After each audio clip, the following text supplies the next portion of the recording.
Je lance.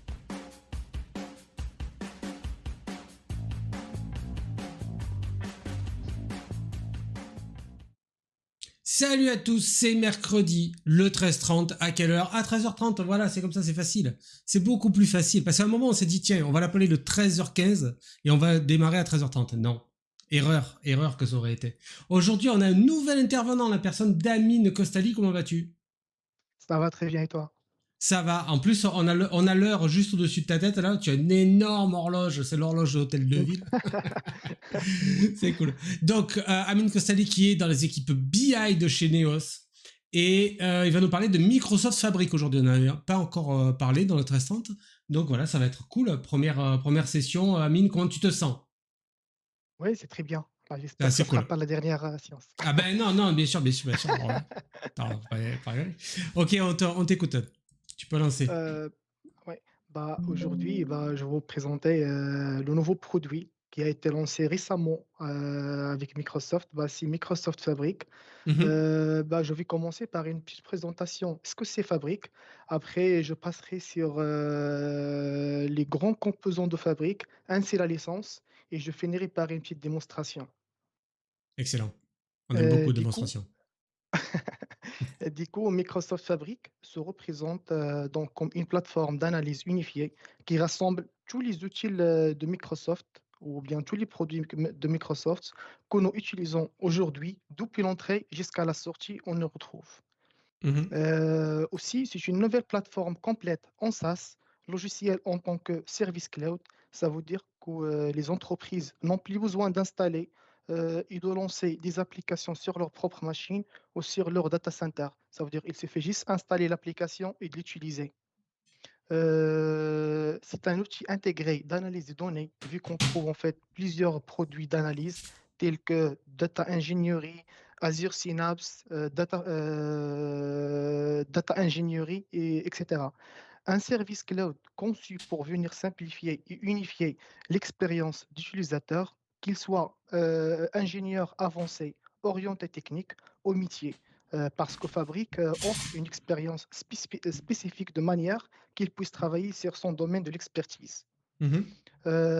Permet de diminuer le temps de consacrer à la gestion, parce que dans une seule plateforme de Power BI, on peut trouver tous les composants et on travaille tous les composants de Fabric.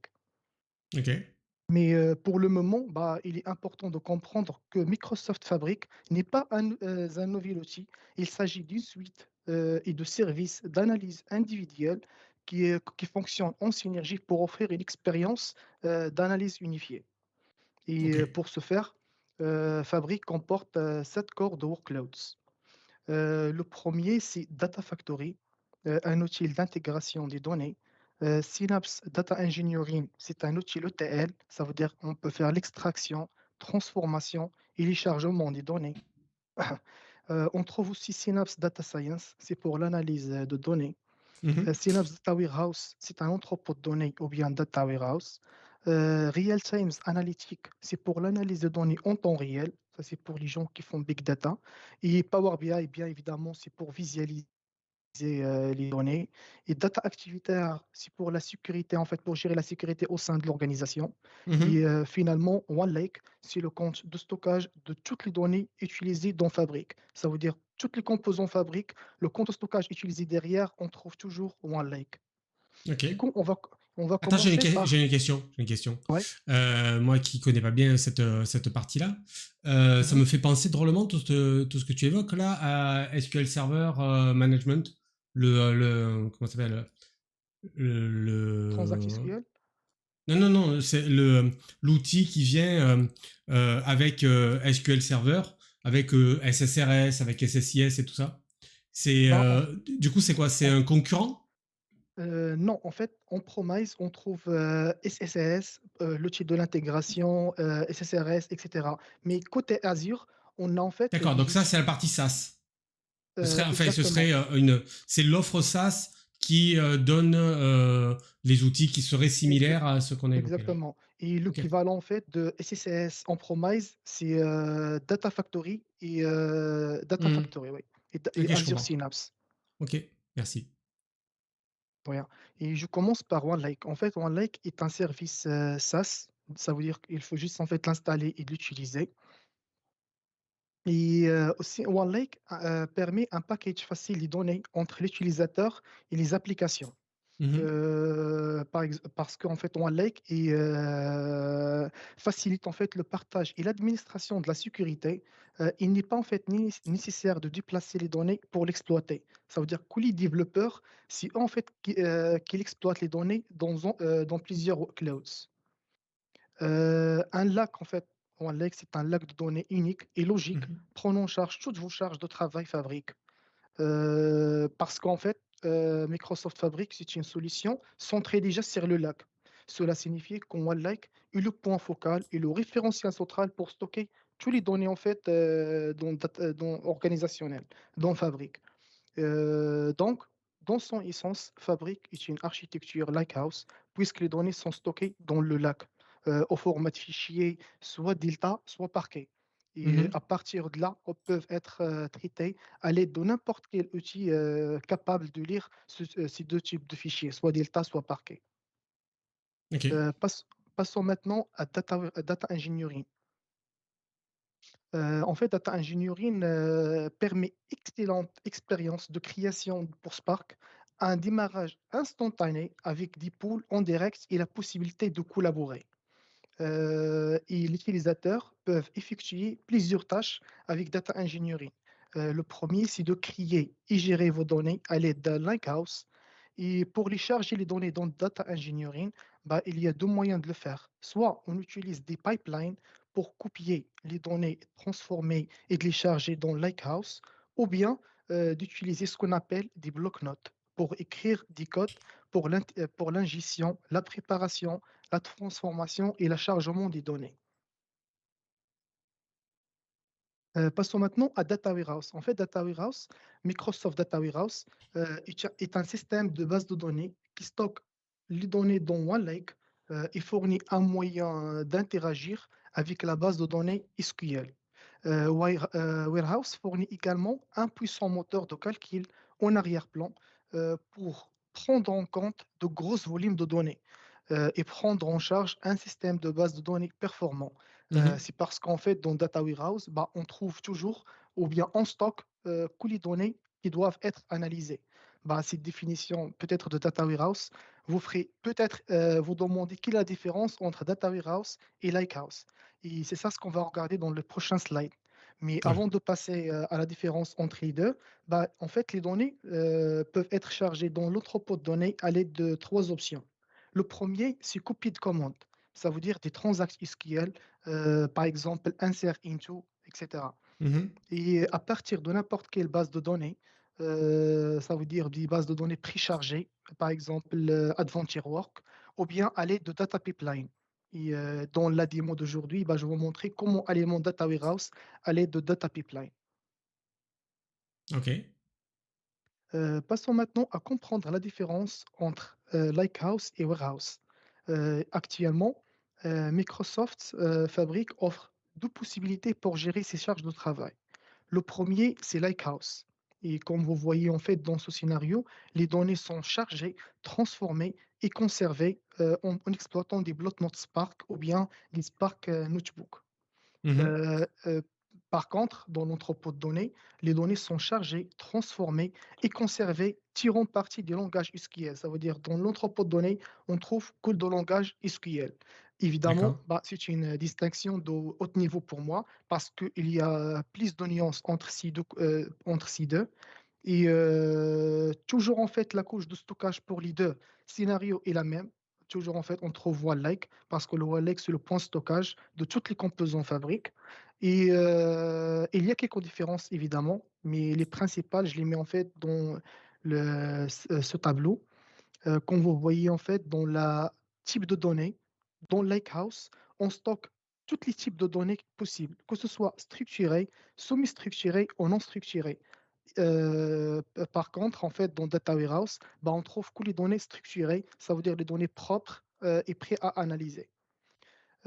Aussi, dans le Lakehouse, prend en charge les commandes SQL uniquement pour lire. C'est ça la différence. Mhm. Il est donné dans Data Warehouse, le prend en charge pour les opérations de lecture et d'écriture. Ça veut dire dans Data Warehouse, bah, on peut faire toutes les opérations possibles dans SQL, que ce soit insert, select, update et delays.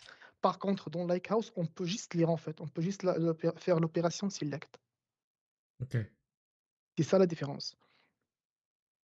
Et en fait, la dernière slide, bah, je vais vous parler en fait sur la licence. Cette partie, en fait, c'est très important, mais l'essentiel à comprendre ici, c'est que rien n'a changé dans la licence Power BI avec l'apparition Fabric. Bah, vous avez toujours les licences gratuites que vous invitez toujours, tout le monde en fait à essayer. C'est 60 jours gratuits. Comme ça, Mhm. vous aurez le droit en fait à regarder toutes les composants et découvrir le monde de fabrique. Après, il y a aussi en fait la licence Pro et la licence PPU basée sur l'utilisateur Mhm. et ils fonctionnent tout comme avant. Rien n'a changé.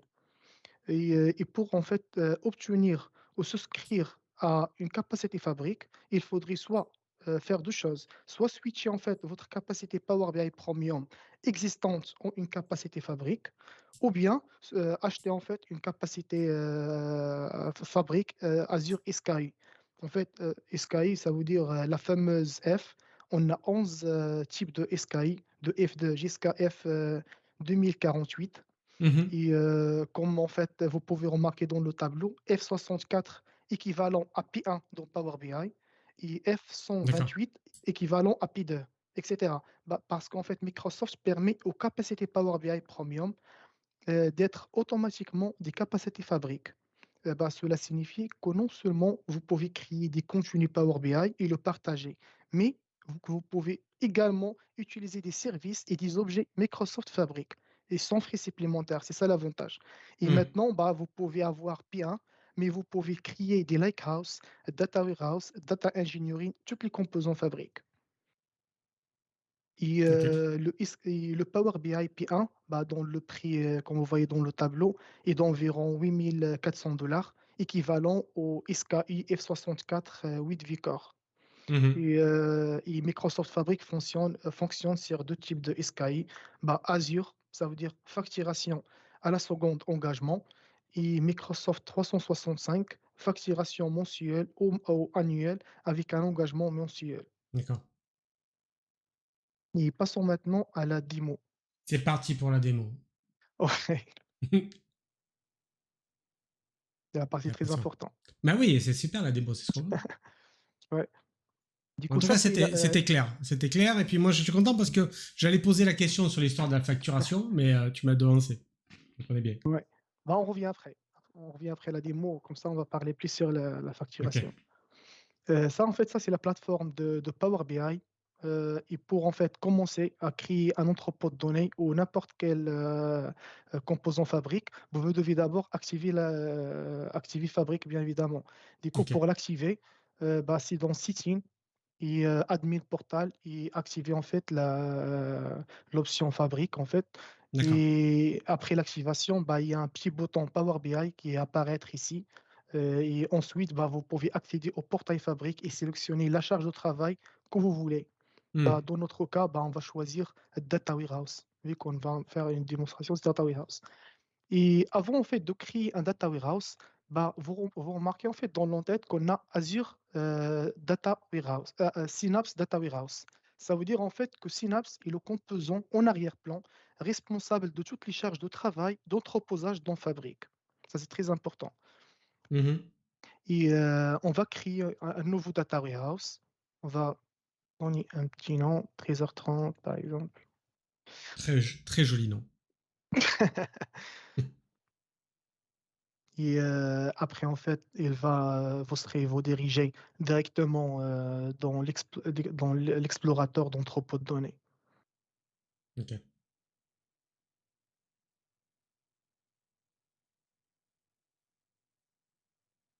Assez Ça rapide, on va crée. pas. C'est en train de créer les mecs. Vous savez ce que c'est? Quand c'est des outils qui sont en ligne, tout est fait automatiquement pour vous. Mais il y a un minimum de. Voilà, vous faites un temps pour Ouais, provisionner les ressources. C'est normal. Hein. ouais, C'est. Voilà. Pas non plus de la magie. Alors, s'il vous ouais. plaît. Voilà, ça y est. Et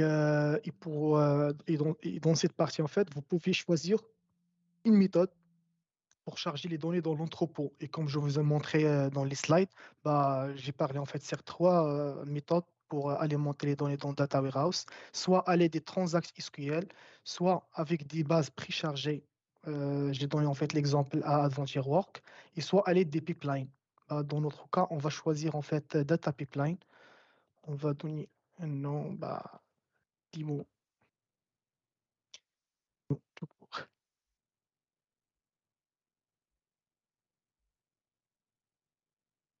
Et là, en fait, Microsoft a mis en disposition bah, centaines de connexions bah, que vous Mhm. pouvez utiliser, telles que CRM Dynamics, Blob Ouais. Storage, Database, Il y a déjà les etc. connecteurs, quoi, c'est ça? Oui, tous les connecteurs, ouais. Très bien. Bah, en fait, dans notre cas, on va choisir une base de données. Très bon choix. On sélectionne en fait la base de données pour choisir en fait les tables.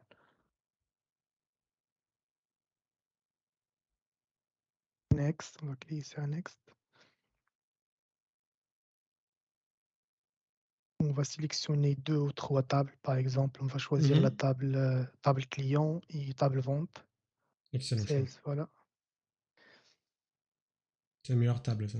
Client et vente. Très bien. Ouais, choisir Data Warehouse. Et là, en fait, dans cette étape, bah, vous aurez en fait la possibilité de changer les types en attendant Mhm. que les tables chargent.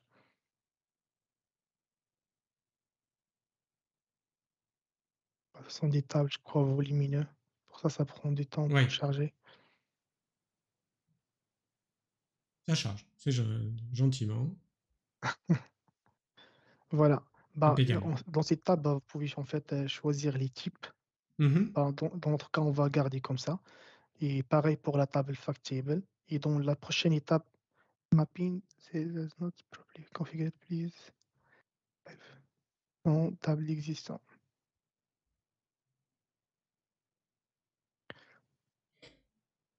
Tu dois sélectionner notre destination, la table de destination, là, regarde. Non, non, non.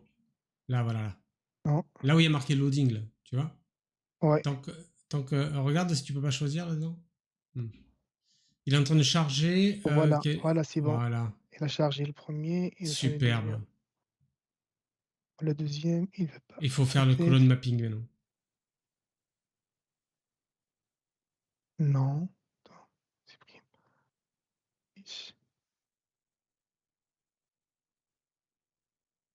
Je crois que c'est parce que je crois que les tables elles sont déjà existent en fait dans le data warehouse Mhm. 13h30, donc je supprime.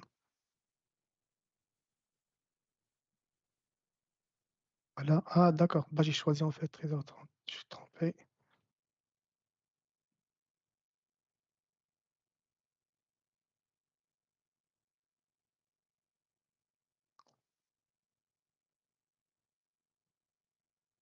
Voilà.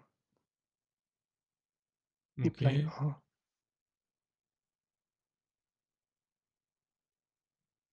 Attention, ça charge. Ouais. Ah, il y a le chat qui va rentrer, je vais lui ouvrir. Le chat à la fenêtre. Et rentre. Et vous, vous le voyez pas, vous. Ah oui, il est pas content parce qu'il pleut. Du coup, le chat est mouillé. Ah oui, il est où? Je sais pas, on sort de ça.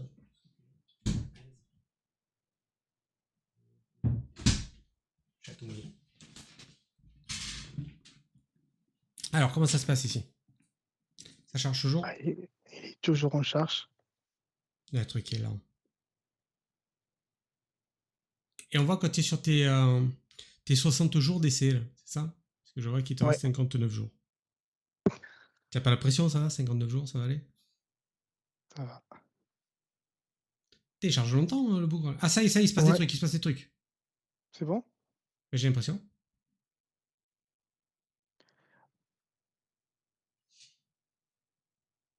Alors, dis-nous tout. Il a chargé ce que tu voulais ou pas encore? Non, pas encore. Pas encore. Sinon, il y en a un qui est déjà préparé, peut-être? Oui, bah, j'ai en fait une data warehouse qui est déjà prêt, qui est déjà alimentée déjà. Bah, c'est 13h30. Et là. En fait, les 2 tables sont bien présentes dans Data Warehouse Mhm. et en fait, dans Data Warehouse, à la fois, en fait, je peux ramener des données, mais je peux faire les transformations au travers d'un bouton, qui s'appelle, New Visual Query. D'accord. I Du coup, en fait, avec un simple drag and drop, bah, on va le passer, en fait, à droite pour la table des dimensions. Ça, c'est quoi?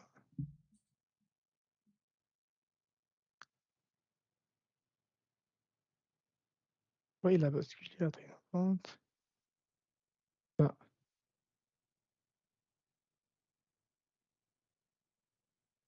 voilà, on fait un drag and drop, la table customer Mhm. et pareil, en fait, pour la table sales, Ok. table des ventes. Ok, tu construis ta requête gentiment avec du drag and drop, ok. On peut faire, en fait, toutes les transformations possibles, en fait, parce que Microsoft, il a mis à disposition plein de Ah transformations. oui, ok. Ouais, que ce soit, en fait, on peut choisir les colonnes qu'on veut, des supprimes des colonnes, même on peut, en Mhm. fait, changer le type de chaque colonne.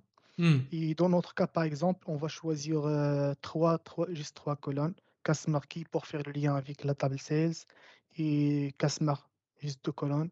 Et pareil, en fait, pour la table, sales, on va choisir customer key pour faire la correspondance. Choisir juste customer key et le salesperson, par exemple, et le total vente. Je ne sais pas s'il y a le champ total vente ou pas. On va choisir total, par exemple. Mais on peut combiner, en fait, les 2 tables. Il suffit Mhm. juste, en fait, choisir la table, 1 table et sélectionner la 2e table D'accord. et définir, en fait, les 2 champs de mapping. Et là, ici, en fait, il estime le nombre de lignes qui sont matchées. D'accord. Là, on a plus de 228 8 lignes et là, en fait, la magie, elle va Ah, c'est afficher sympa un ça. merge. Exactement.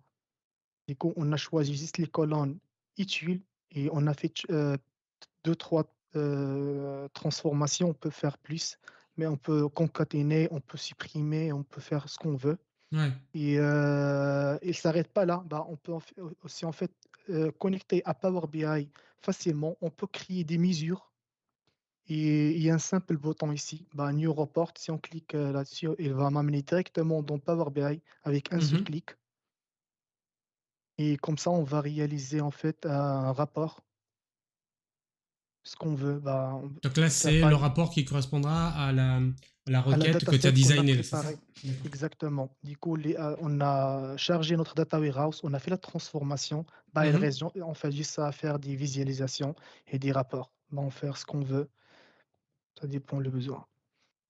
Mhm. Voilà. Ok.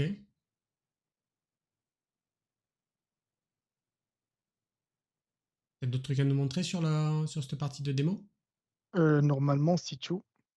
Pour moi, on a chargé data warehouse, on a fait la transformation et il reste juste la partie de reporting. Je crois que mon collègue, il a une séance, en fait, la semaine prochaine pour vous montrer, en fait, la partie de Power BI. Monsieur Alors, bouge Fabrice, pas. Justement, on a des trucs. Effectivement, tu le dis, toi. Tu as raison de le dire. Qu'est-ce qu'on a la semaine prochaine? j'ai le droit Hop de m'arrêter là. ici. Non, non, non, c'est très très bien. Alors, justement, on a Power BI. Alors, attends, j'ai le nom exact. Power BI en mode développeur et ce sera avec Bélacène la semaine prochaine. Encore un nouvel intervenant dans le Trestante et ben, ce sera la continuité du coup de cette présentation-ci de Microsoft Fabric. Pas mal ça. Exactement, Intéressant. oui. Très bien. Et on le répertoriera, en fait, jamais assez, mais essayez, en fait, gratuit de 60 jours Ouais. constituer une excellente opportunité pour tester Oui, c'est ça, oui. Fabric. Oui, en fait, surtout, en fait, bah, vous aurez l'accès à toutes les composants et même, en fait, vous donnerez même une première idée à la taille de la capacité à prévoir euh, pour vos futurs, en fait, futurs workloads en attendant la probable sortie de prochaine d'une calculatrice Fabric. Parce qu'aujourd'hui, on ne peut pas, en fait, estimer les composants avec calculatrice. Mhm, d'accord. Ok. Bah écoute, merci bien. De Amine, rien. ça s'est bien passé? Tu Ouais, reviendras? ouais. Ok, très bien. Bon, les amis, je dis à la semaine prochaine. Vous l'avez vu, ça va être du Power BI encore, mais en mode développeur. Truc de dingue. Ben, ça, on va aller plus loin dans la suite de cette démonstration-là. Merci beaucoup et à bientôt dans le 1330. Salut.